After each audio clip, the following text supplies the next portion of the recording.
തളിക്കുളം ഗ്രാമപഞ്ചായത്തിന്റെ 2024-25 വർഷത്തെ ബഡ്ജറ്റ് അവതരിപ്പിച്ചു. തളിക്കുളം ഗ്രാമപഞ്ചായത്ത് vice president Srimathi Anitha PK budget അവതരണം നടത്തി. 31,13,24,742 രൂപ വരവും 29,10,60,45 രൂപ ചിലവും 2,02,64,697 രൂപ മിച്ചവും പ്രതീക്ഷിക്കുന്നതാണ്. ബജറ്റിൽ പാർപ്പിടം, ആരോഗ്യം, ശുചിത്വം എന്നീ മേഖലകൾക്ക് മുൻതൂക്കം നൽകുന്നു. പാർപ്പിട മേഖലയ്ക്ക് 4,10,00,000 രൂപയും ആരോഗ്യ മേഖലയ്ക്ക് 66 ലക്ഷം രൂപയും ശുചിത്വ മേഖലയിൽ 55 ലക്ഷം രൂപയും ബഡ്ജറ്റിൽ വകയിരുത്തിയിരുന്നു.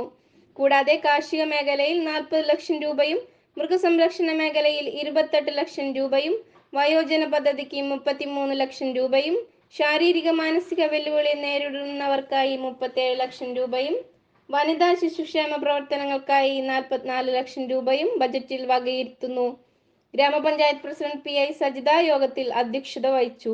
വികസന standing committee chairman AM Mehboob, ക്ഷേമകാര്യ standing committee chairperson Bushra Abdul Nasser, ആരോഗ്യ വിദ്യാഭ്യാസ standing committee chairman NK Babu, ward മെമ്പർമാരായ IS Anilkumar, Shaji Alungal, Singh Valath, Vinayaprasad, Shiji CK, Sandhya Manoharan, Sumana Joshi, Shaija Kishore, panchayat secretary IP Peethambaran, accountant Gopakumar, plan clerk NK Teenu, നിർവഹണ ഉദ്യോഗസ്ഥർ, മാധ്യമപ്രവർത്തകർ എന്നിവർ പങ്കെടുത്തു.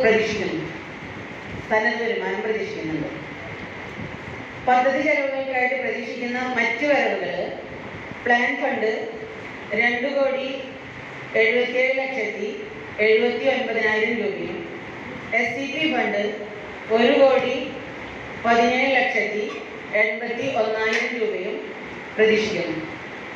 മെയിൻ്റനൻസിൽ റോഡ് ഫണ്ട് 1,54,86,000 രൂപയും മെയിൻ്റനൻസ് നോൺ റോഡ് ഫണ്ട് 63,66,000 രൂപയും പ്രതീക്ഷിക്കുന്നുണ്ട്.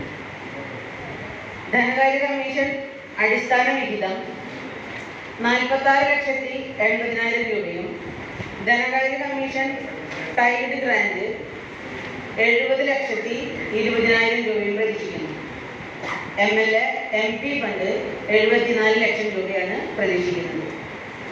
ബ്ലോക്ക് ജില്ലാ പഞ്ചായത്ത് വിഹിതമായി 2,76,50,000 ദേശീയ ഗ്രാമീണ തൊഴിലുറപ്പ് പദ്ധതി പ്രകാരം 3 കോടി രൂപയും പ്രതീക്ഷിക്കുന്നു.